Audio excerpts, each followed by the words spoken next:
Cher Père Céleste, nous te remercions pour cette opportunité d'être ensemble et d'apprendre, de t'adorer, d'apprendre de ta parole. Nous te demandons, Père, de bénir Tess maintenant, de lui accorder ton esprit et que tu puisses bénir chaque personne qui écoute,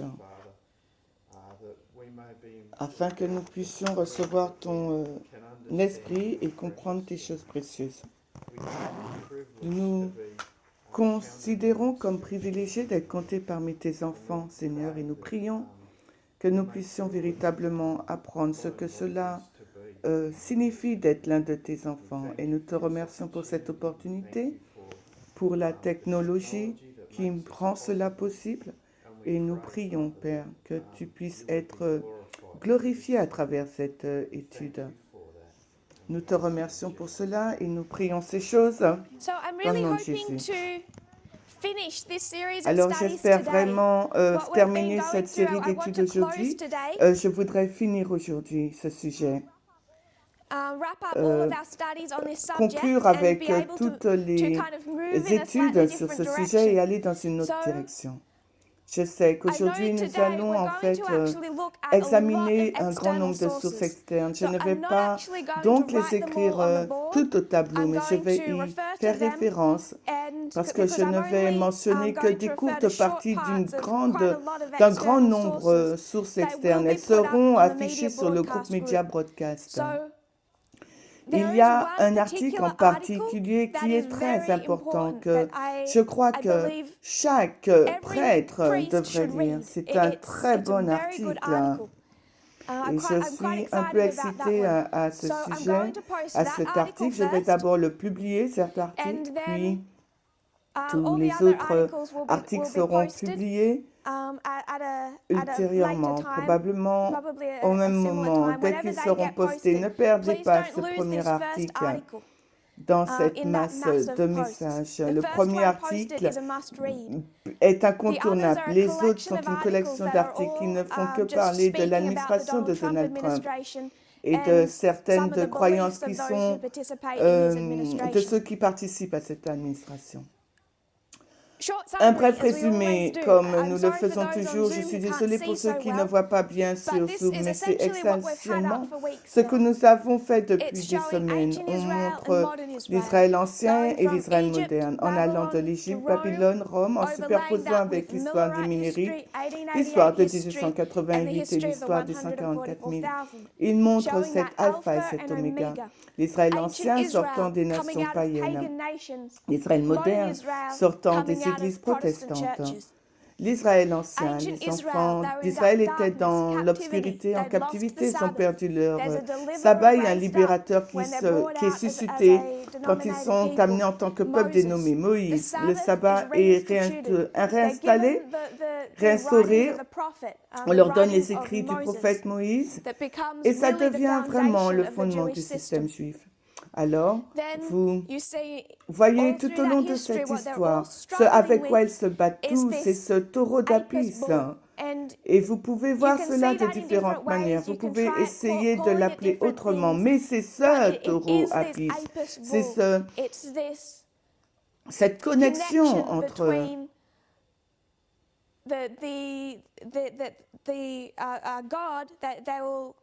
c'est cette connexion avec le Dieu qui vont essayer de renommer ce taureau Apis Jéhovah.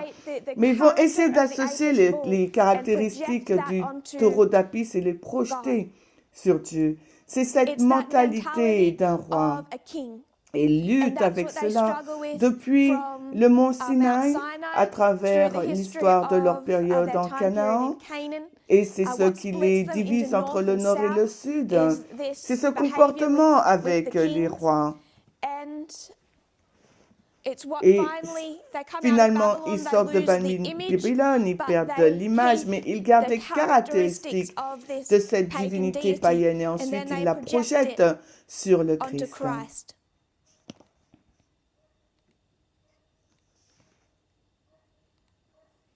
Ils projettent donc cette divinité païenne sur le Christ. C'est l'idolâtrie qu'ils étaient censés laisser derrière eux en Égypte, qui les accompagne tout au long de cette période.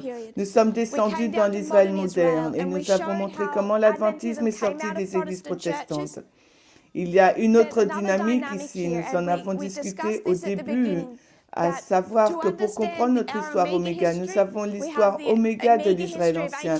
Mais nous devons également comprendre cette période des Millérites. C'est ce dont Sœur Brody parlait ce matin.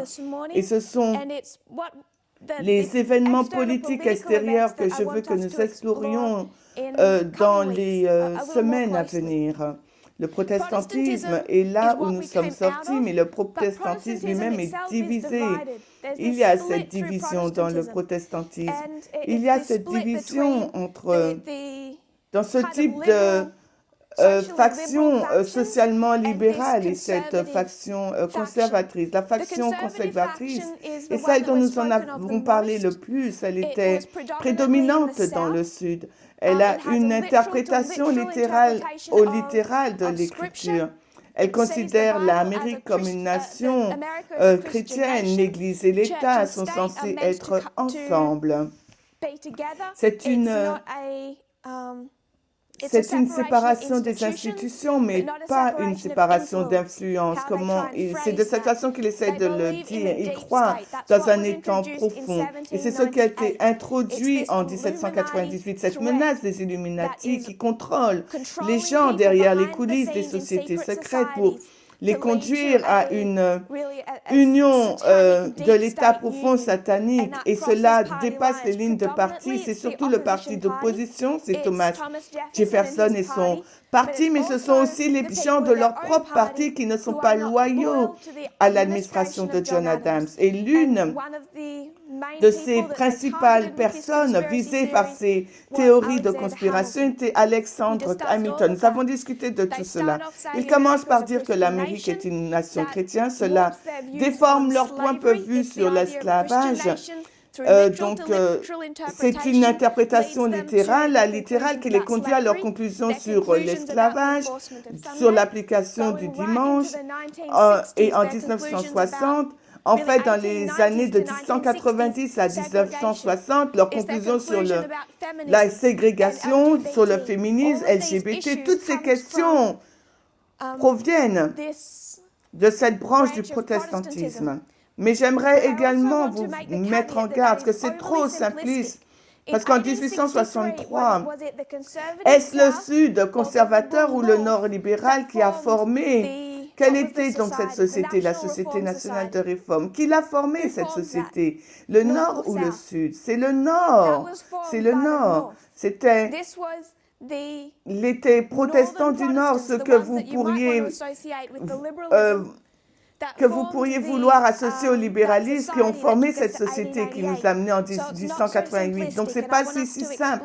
Et j'aimerais qu'on explore ça plus dans le futur. Mais ce que nous avons particulièrement retracé, c'est cet élément socialement conservateur. L'année 1844 a été un point tournant. Nous avons discuté avant cette élection, plus en détail dans les 3 dernières présentations au Portugal. Et l'élection américaine en 1844 avec Henry Clay et James Polk. Henry Clay contre Polk. Clay est le bon gars, si on peut donner la chute. Clay est le gentil, Polk est le méchant.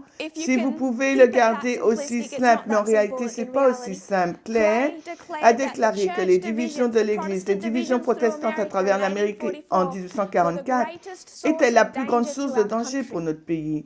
Ainsi, si vous devriez lire Ellen White dans la tragédie des siècles, la tragédie des siècles 419.3 et 420.1, elle parle de la condition des églises protestantes en 1844. Tragédie des siècles 419.3 et 420.1. Je vais lire rapidement ces 2 paragraphes. Lorsque des enseignants fidèles exposent la parole de Dieu, il se forme des hommes de savoir, des ministres qui prétendent comprendre les Écritures, qui dénoncent la sainte doctrine comme une hérésie et qui repoussent ainsi les chercheurs de vérité. Si le monde n'était pas désespérément enivré par le vin de Babylone, des multitudes seraient convaincues et converties par les vérités claires et tranchantes de la parole de Dieu. Mais la foi religieuse semble si confuse et discordante que les gens ne savent pas ce en quoi ils doivent croire, ce comme vérité. Le péché de l'impénitence du monde se trouve à la porte de l'Église. C'est une phrase très significative quand on y pense. Toute l'impénitence du monde, le péché de cette impénitence se trouve où? Aux portes de l'Église. Le message du deuxième ange d'Apocalypse 14 a été premièrement prêché en cours de l'été 1844 et encore il a une application plus directe aux églises des États-Unis où l'avertissement du jugement a été proclamé largement et plus généralement rejeté, où le déclin dans les églises a été plus rapide. Mais le message du deuxième ange n'a pas atteint son plein épanouissement en 1844. Les églises ont alors, en 1844, expérimenté une chute morale en conséquence de leur refus de la lumière du message de l'Avent, tragédie 420.1. Ainsi, elle nous ramène, en écrivant de la Grande Controverse, elle nous ramène en 44 et discute la condition de l'état des églises protestantes en cette année. On a discuté déjà le premier et deuxième grand réveil. Le deuxième grand réveil nous conduit à la fin des années 1700 et dans les années 1820. Mais en 1844, elle a discuté de cette chute, de ce déclin. Mais elle ne nous dit jamais en détail la raison. Donc si vous êtes juste l'adventiste moyen, je ne dirais pas l'adventiste moyen, je ne pense pas que l'adventiste moyen lit ce type de déclaration, mais disons que simplement que vous êtes un bon adventiste conservateur, car les libéraux ne la lisent pas, Ellen White. Vous êtes un bon adventiste conservateur, vous lisez à ce sujet, et que pensez-vous des églises protestantes en 1844? Je pense que l'idée que nous avons formée est en quelque sorte assez spiritualistique. On dirait qu'il y a en quelque sorte une sorte de dépression de ces églises protestantes. Elles ne savaient plus quoi prêcher. Les gens se sentaient léthargiques. Il y a une sorte de léthargie spirituelle qui les a envoyés. Peut-être qu'il faisait nuit sombre tous les dimanches et tous les gens voulaient rester chez eux faire la grasse matinée. Je pense que nous avons une vue assez spirituelle, laïque, de ce qui s'est réellement passé. Je veux juste parler des trois principales églises protestantes. Et nous n'entrerons pas dans les détails parce que je veux que nous en parlions plus en détail à un autre moment. Mais juste pour que vous sachiez, les trois dénominations principales protestantes aux États-Unis sont les méthodistes à ce moment-là. En ce moment, je veux dire, les baptistes, les méthodistes, les baptistes, et les presbytériens. Ce sont les trois plus grandes confessions protestantes. Les méthodistes, dans les années 1780, avaient déclaré que tout propriétaire d'esclaves appartenant à notre Église serait excommunié. Ils ont été tellement...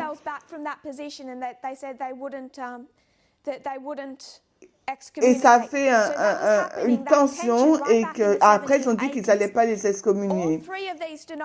Ces trois confessions se sont affrontées sur ces questions en 1844 et 45. La scission de l'Église méthodiste a finalement eu lieu en 1844 et la cause immédiate est qu'à leur session de leur conférence générale, ils ont censuré l'évêque Andrew de Géorgie qui par mariage est entré en possession d'esclaves. Ainsi, ils ont eu un évêque qui était devenu propriétaire d'esclaves et l'ont puni.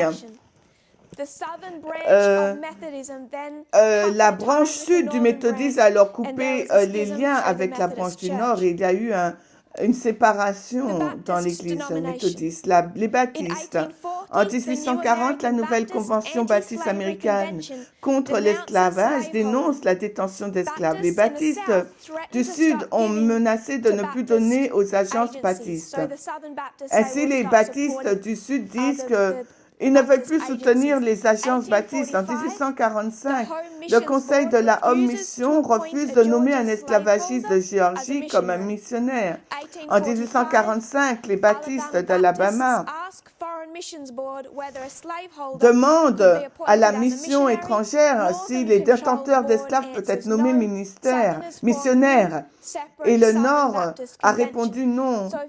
Donc, avez-vous déjà entendu parler de cette conférence-là? Ça existe encore. Hein? Les presbytériens, les conflits ont conduit en 1843 à la création de l'Église presbytérienne libre, dont les membres souhaitaient concentrer le pouvoir dans les mains des ministres. Le schisme atteint le Canada en 1844 et divise rapidement les presbytériens à travers le pays. Ça a commencé en 1843 et la division complète en 1844. L'Église presbytérienne s'est alors divisée en deux. Mais cela est centré sur la question de l'esclavage. Et ce sont les trois plus grandes confessions des États-Unis. Donc, quand Ellen White dit qu'il y a une chute morale, il y a un déclin spirituel, je veux que nous voyions que ce n'est pas seulement une sorte de sentiment que les gens avaient chaque dimanche. Ce n'est pas qu'il pleuvait le dimanche.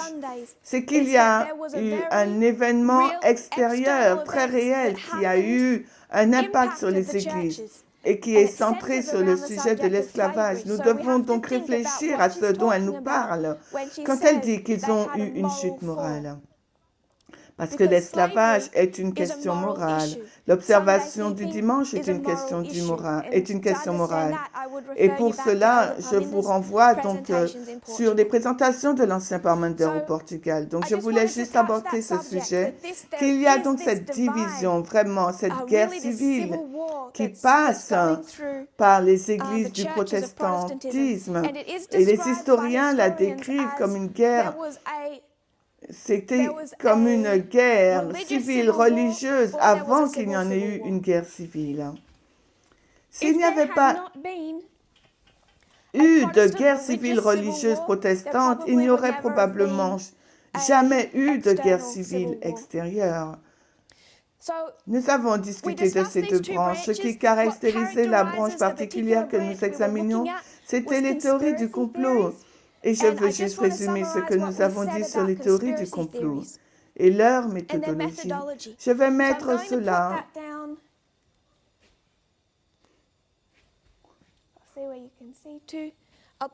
Je vais écrire cela ici.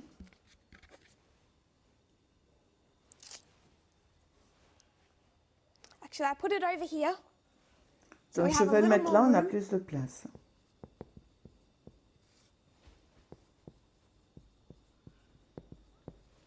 On avait examiné la méthodologie des théories de la conspiration. Nous avons dit à plusieurs reprises que ce qui sauve un peuple, ce qui fait de cette histoire un succès à la fin pour le Christ, pour l'Église primitive, pour les disciples, pour les 144 000, c'est la méthodologie de l'enseignement des paraboles.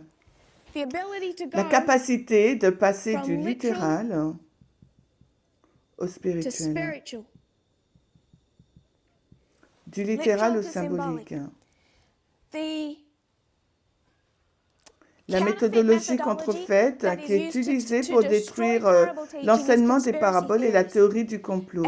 Et nous avons montré qu'il y a deux aspects particuliers qui peuvent former une bonne théorie de conspiration. C'est l'ignorance et la théorie de Ramsey. L'ignorance est facile à comprendre, c'est simplement le fait d'être ignorant des faits de la question, ce qui rend facile de croire.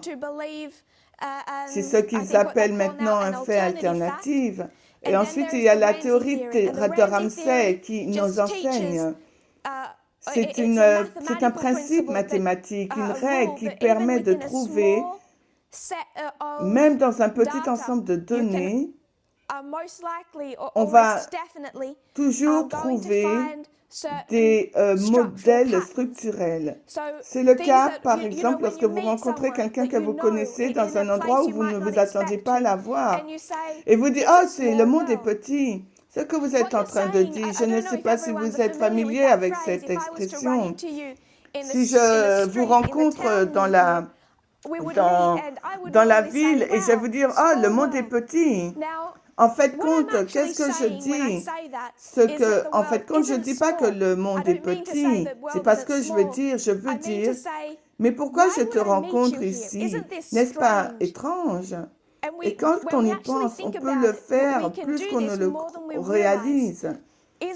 Est-ce vraiment étrange de rencontrer quelqu'un qu'on rencontre dans une grande ville où on ne s'y attend pas? Et quand on se rend compte, on dit c'est un petit monde. C'était comme un commentaire sarcastique. Nous savons le nombre de personnes qu'il y a et comment il est facile de perdre quelqu'un dans un supermarché. Et on ne tombe pas facilement sur quelqu'un à l'improviste. Donc ce que nous disons vraiment d'une façon sarcastique, qu'il est vraiment étrange de vous voir ici. C'est ce que la théorie de Ramsay enseignerait, que ce n'est pas vraiment étrange, c'est tout à fait normal. Ce que l'on pourrait ressentir comme étrange, parce qu'il y a un tel degré de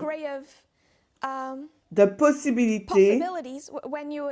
Si vous devez penser aux milliards de personnes sur Terre, cela semble vraiment étrange, mais le principe mathématique est que ces coïncidences, ces modernes, ces événements étranges sont en fin de compte parfaitement normaux. J'ai joint quelques vidéos la semaine dernière, je pense qui explique un peu mieux cette théorie de Ramsay. Mais je voulais juste vous rappeler qu'est-ce qu'il y a derrière le monde est petit. Mais la théorie de Ramsay nous dirait que ce qui est étrange pour nous est normal.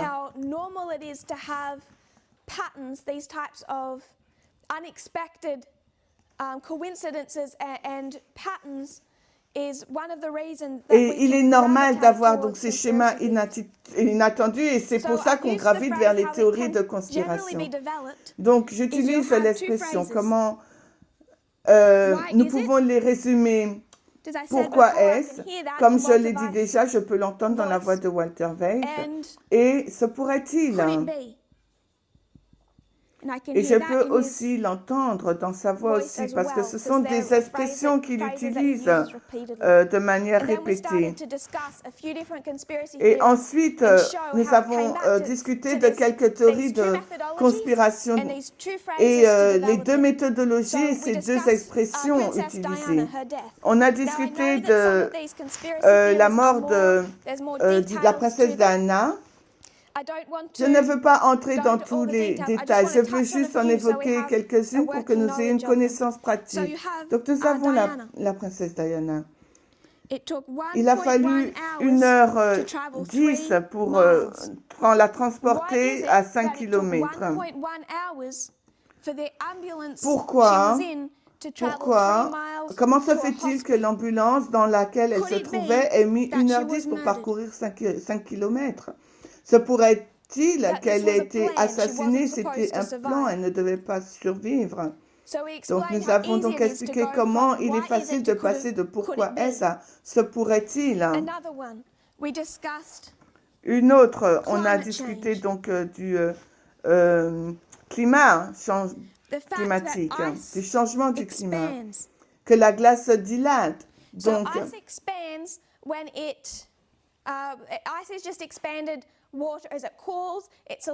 donc la glace se dilate en se refroidissant, elle se solidifie et se dilate. Alors les gens disent que les icebergs, la fonte des glaces, l'océan va descendre mais ne va pas remonter. Mais après, il y a un scientifique qui a dit que la masse de glace est sur la Terre, donc ça détruit cette théorie. Donc les gens ont demandé, mais comment se fait-il que la glace s'étende? Donc se pourrait-il qu'il n'y ait pas de changement climatique. Et à la place, il s'agit plutôt d'une conspiration de l'État profond. Et selon certains adventistes, il s'agit d'une conspiration d'État profond destinée à faire naître la masse, à entraîner la loi du dimanche. Nous avons discuté de Diana, de la fonte des calottes glaciaires polaires. Je voudrais juste en ajouter quelques-unes. Vous savez que lors des élections de 2016, il y a eu de nombreuses théories de conspiration sur Clinton. Il y a eu une vidéo qui est passée de Russia Today à Fox News et qui l'a montrée en train de trembler. Elle a fait ce genre de secousse violente avec son corps. Ce qu'ils ont fait, ils ont coupé la bande et ont donné qu'une partie de l'information. Et ce qu'elle a fait, elle a bu une boisson très très froide et s'est mise à trembler comme on a le... Et c'était partiellement une blague. Et ils ont coupé la partie qu'elle buvait pour montrer que son tremblement. Et ils ont dit pourquoi elle a-t-elle de ces épisodes de santé et ces tremblements corporels. Ils ont dit peut-être. Elle fait des AVC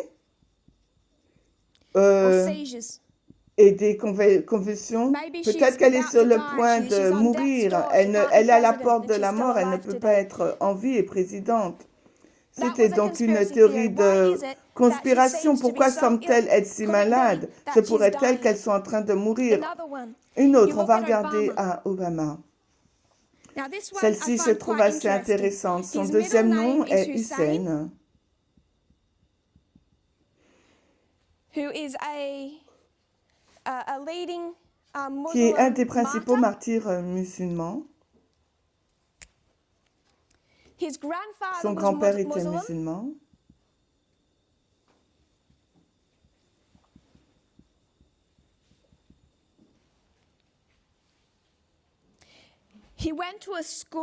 Il a été dans une école, je crois que c'était en Indonésie, où il y avait des étudiants et des professeurs musulmans, mais pas seulement. Ce n'était pas une école musulmane, elle était ouverte à tous, mais il est allé dans une école où il y avait des étudiants musulmans. Et pourquoi est-il si gentil avec l'Iran? Pourquoi Barack Obama ne soutenait pas entièrement l'Arabie saoudite comme l'avaient fait les États-Unis par défaut? Il a été plus dur avec l'Arabie saoudite. Et qu'en est-il de cet accord nucléaire avec l'Iran?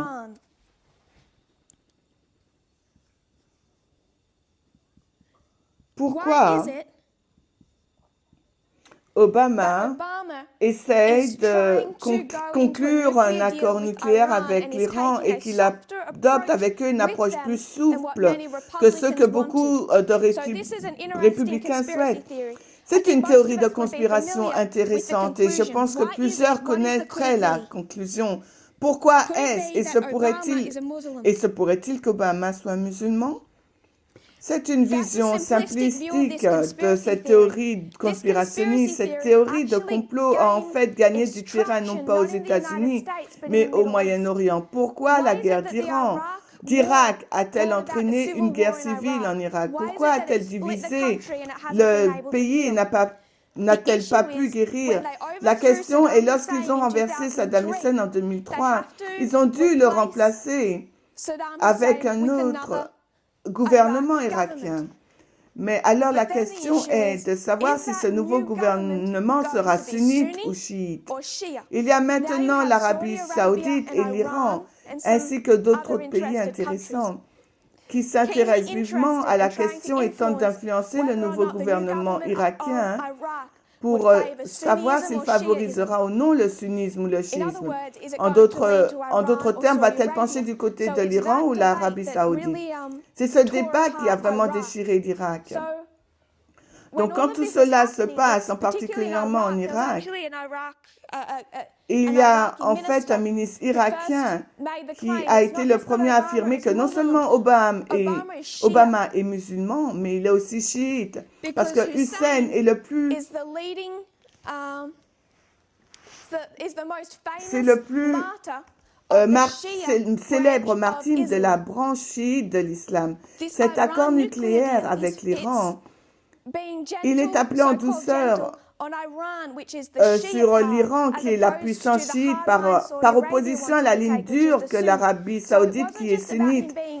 Ce n'était pas seulement le fait d'être musulman, mais il s'agissait d'être un musulman chiite. C'est la théorie conspirationniste sur Obama. Pourquoi c'est son deuxième prénom? Et c'est le fait que son grand-père était musulman. Il était un mauvais musulman ou pas du tout. Il a été à l'école où il y avait des étudiants et des professeurs musulmans et il semble être gentil avec l'Iran. Alors pourquoi se pourrait-il qu'Obama soit musulman et qu'il soit chiite? Ensuite, nous avons été voir Walter Weiss et nous avons parlé de Weiss.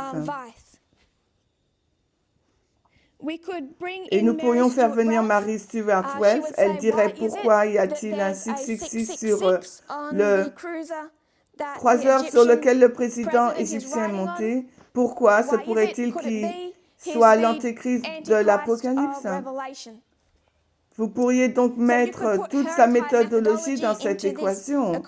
Mais ceux-là vont juste mettre Walter Weiss parce qu'il fait exactement la même chose.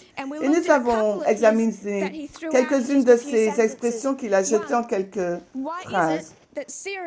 Une, c'est pourquoi la Syrie est-elle détruite? C'est un désordre. Pourquoi la Syrie est-elle en désordre?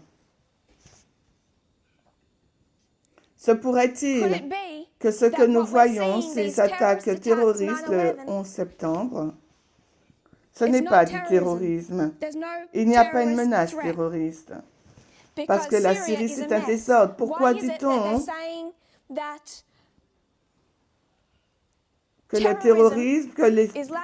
terrorisme islamique est responsable pour cette attaque terroriste alors que la Syrie est un désordre? Se pourrait-il que l'islam ne soit pas responsable de ces attaques terroristes? Se pourrait-il qu'il s'agisse d'une union sioniste-papiste? Et j'ai expliqué comment cette pensée est ridicule.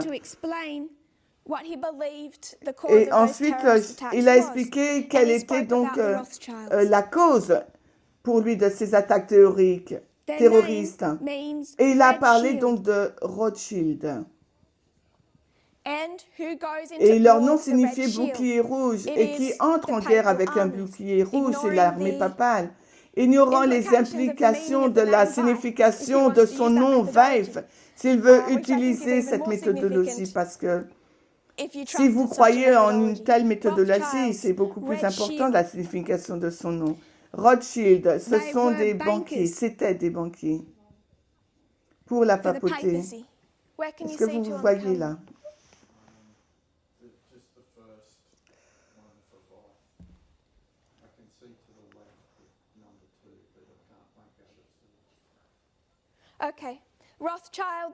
Donc, le Rothschild, c'est des banquier.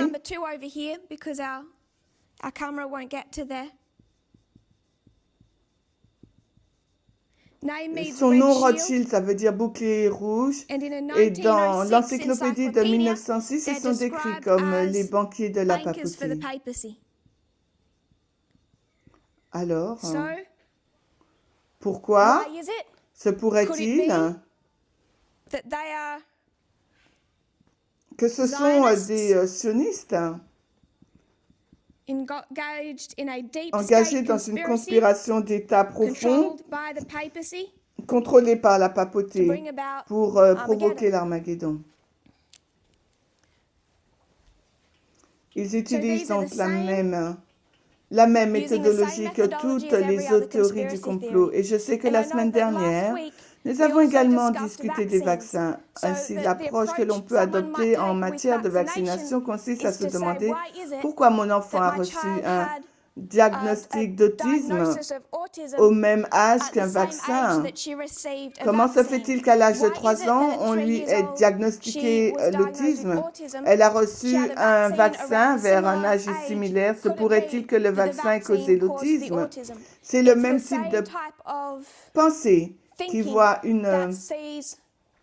Une corrélation égale à la causalité, et la corrélation n'est pas nécessairement synonyme de causalité. Le fait qu'Obama aille dans une école où il y a des étudiants islamiques ne fait pas de lui un musulman, même si ces deux choses sont liées à Obama. Il est le président des États-Unis, il est censé être protestant, mais il a un deuxième nom d'un martyr musulman. Le fait que ces deux choses soient centrées sur Obama n'implique pas qu'il soit musulman. C'est la même chose, quelle que soit la théorie conspirationniste que vous adoptez, vous verrez un schéma très similaire. Cela devient très simple quand vous effacez la plupart des faits, la plupart des données.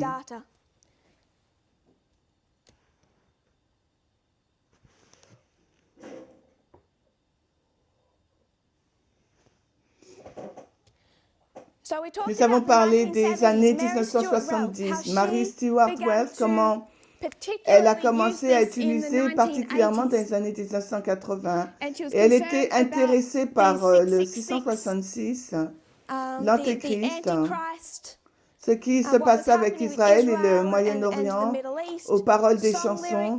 Ce à quoi elle croyait, c'était à cette même croyance que J.D. Dime enseignait à propos d'un satanique état profond.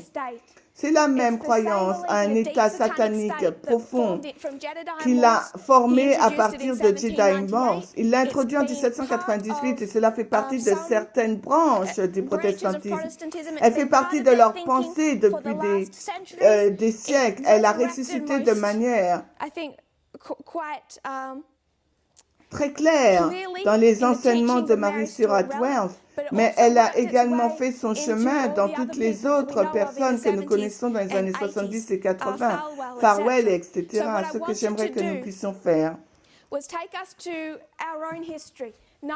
On va dans notre propre histoire. Comment cette pensée se manifeste-t-elle aujourd'hui? Ces aspects du protestantisme socialement conservateur. Je veux que nous lisons un article, on va le lire entièrement. Et c'est l'article dont j'ai fait référence au début, que nous devrions tous sauvegarder. Il est tiré de l'Advertiser, c'est un journal australien d'Adélaïde. C'est dans les environs d'Adélaïde. C'est une grande ville. Et il s'appelle la conspiration des 7 montagnes. Nous allons donc lire ce document. Et je veux juste nous rappeler ce que nous savons tous. Quand ça concerne nos lignes de réforme, nous avons 1989. Le labourage, la première pluie, la pluie de l'arrière-saison et la moisson des prêtres. 11 septembre 2014, 2019, 2021. Ça, c'est pour la prêtrise. Quand est-ce que le labourage commence-t-il pour les Lévites? À une étape plus loin, car leur moisson est une étape plus loin.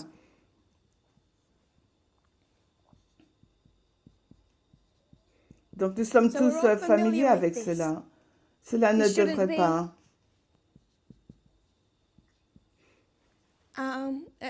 être une pensée étrange. Donc premièrement les prêtres, ensuite les Lévites, puis les Néthiniens.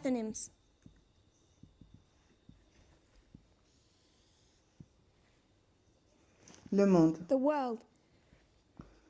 Et si nous voyons clairement dans l'histoire de la fin d'Israël ancien, quand nous avons l'appel des disciples, après ils retournent à l'église à la Pentecôte, et en l'an 34, ils vont dans le monde. Quand ils vont dans le monde, nous allons vers les gentils. C'est l'histoire de la loi du dimanche. Donc, juste pour vous rappeler, c'est un schéma qui correspond parfaitement avec la fin de l'Israël ancien. Premièrement, vous avez les disciples. Puis à la Pentecôte, une deuxième récolte pour l'Église, la nation juive. Et puis à l'an 34, ils vont vers les gentils.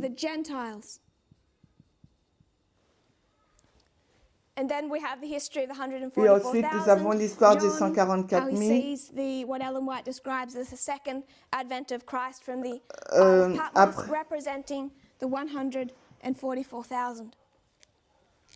Juste pour nous rappeler de cette structure, et ce que nous avons répété plusieurs fois,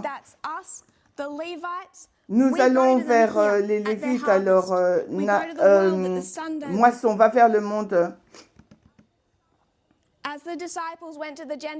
Tout comme les disciples sont allés dans le monde en l'an 34, donc pour les Néthiniens, pour le monde, qui les laboure, qui leur donne la première pluie, qui leur donne leur pluie de l'arrière-saison. Ce n'est pas nous, ce mouvement. Certainement pas l'adventisme, ni pas le mouvement qui va labourer le monde. On ne va pas leur donner la pluie de l'arrière-saison, la première pluie. Notre travail, c'est de moissonner. Quand on arrive à la moisson, les vrais et le bon grain est déjà mûr totalement. Nous, on va faire les diviser. Et ce qu'on a discuté auparavant, avant de cette division, lorsque nous parlons d'un gouvernement mondial, nous parlons d'un gouvernement mondial. Et vous pouvez en tirer deux branches. Vous pouvez croire au mondialisme, ou on peut croire au unilatéralisme en tant que menace. C'est la menace qui vient avec le gouvernement mondial. C'est le mondialisme. C'est ce que le protestantisme parle au sujet des 10 rois qui se confédèrent. Alors l'unilatéralisme, c'est une seule superpuissance mondiale. Il s'agit donc des États-Unis de 1989 à 91 qui se sont imposés comme la seule superpuissance mondiale. Donc la menace à laquelle nous nous sommes confrontés donc est celle du mondialisme. C'est l'état profond satanique de tous ces différents pays réunis à l'ONU sur une sorte de terrain satanique spiritualiste avec leurs poignées de main secrètes et leurs signaux secrets formant une union apostate en coulisses avec des poignées de main secrètes, etc. Est-ce une menace mondialiste ou est-ce unilatéraliste? Les États-Unis s'élevant comme une dictature, essentiellement. La Première Guerre mondiale, la Seconde Guerre mondiale, le Kaiser William, Hitler, Donald Trump. Si vous suivez cette voie, Trump égale le héros. Il va vous sauver du mondialisme et de l'ONU et de cet état profond satanique. Si vous croyez que les États-Unis est comme une dictature, quand la Constitution est renversée protégeant la liberté des gens, alors Trump égale un dictateur. Trump en tant qu'héros, c'est le récit du mondialisme, est entièrement construit sur un lit de théories conspirationnistes. Que vous soyez Kenneth Copeland, Marie Ralph ou Waterval, cela n'a pas d'importance, c'est le travail de base, c'est la pierre angulaire de tout leur message, adventiste ou protestant. Trump égale un dictateur. Le fondement de cet argument repose sur l'enseignement des paraboles. La Première Guerre mondiale plus la Deuxième Guerre mondiale égale la Troisième Guerre mondiale, pour ne citer qu'un seul exemple, mais nous en avons plusieurs. Ainsi, pour ceux qui sont dans le monde, ce groupe de Néthiniens, les gentils, sont complètement divisés dans cette histoire de leur moisson, mais ils sont déjà mûrs et prêts pour la récolte par la loi du dimanche.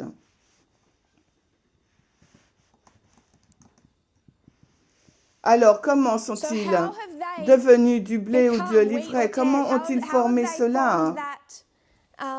Comment cette division a-t-elle été créée entre les deux catégories de personnes? C'est ce récit. Il n'est pas même nécessaire d'être chrétien pour commencer à croire en ces deux côtés de l'état profond, mais cela aide certainement si vous êtes protestant. Alors, lorsque nous irons dans le monde, ils seront déjà divisés en l'un de ces deux camps. C'est ce qui se passe aujourd'hui au sein de l'Adventisme, et cela ne va que faire que ça. Gravé, lorsque les gens parlent d'une société polarisée, elle est polarisée entre ces deux arguments, et c'est exactement ce qui va diviser diviser le monde dans l'histoire de la loi du dimanche. Donc, alors, que fait le labourage, la première pluie, la pluie de l'arrière-saison pour les gentils, pour les Néthiniens? Ce sont des sources extérieures. Parce qu'une source externe, si vous faites confiance aux sources externes, comme vous le devriez, cela va vous placer dans l'un de ces deux camps. CNN, pour toutes les erreurs qu'ils ont faites, pour tout reportage paresseux, ils vous placeront dans ce camp. Fox News, maintenant, c'est malveillant, ce n'est pas un reportage paresseux, donc c'est une propagande directe. Cela vous mettra dans les... Désolé, là, c'est les camps opposés, CNN, Fox. Je parle de la menace.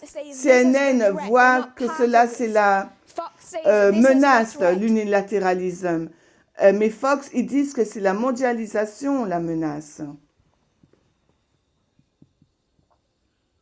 Et ils ne font pas partie de cette dictature. CNN va vous dire que l'unilatéralisme, c'est le danger. Et tout dépend là où vous vous posez à la loi du dimanche, c'est là où vous réussirez ou pas le test de la loi du dimanche. Ainsi, le monde doit être divisé en deux camps dans l'histoire de 2014 à la loi du dimanche. Et c'est ce qui les divise, c'est ces événements externes. Donc, on va avoir une petite prière. Et on va revenir immédiatement, sans pause, afin de finir, afin que nos traducteurs soient en mesure de couper la présentation. On va revenir, on va lire directement l'article. S'il vous plaît, agenouillez-vous, cher Père Céleste. Merci pour tes bénédictions, que nous puissions étudier ces deux côtés qui se forment. Nous savons que l'image est beaucoup plus complexe. Alors que nous voyons beaucoup de personnes ont du mal à comprendre, de nombreux libéraux, Seigneur, se trouvent encore en lutte avec tes messages. Je prie, Seigneur, que tu puisses nous donner de la clarté sur ces choses, que nous puissions être sûrs que nous nous tenons du bon côté des messages, nous puissions nous tenir du bon côté des messages du premier, deuxième et troisième, afin que nous puissions permettre aux autres qui sont dans notre sphère d'influence de réussir à ce test. Nous te prions, te bénissons dans le nom de Jésus. Amen.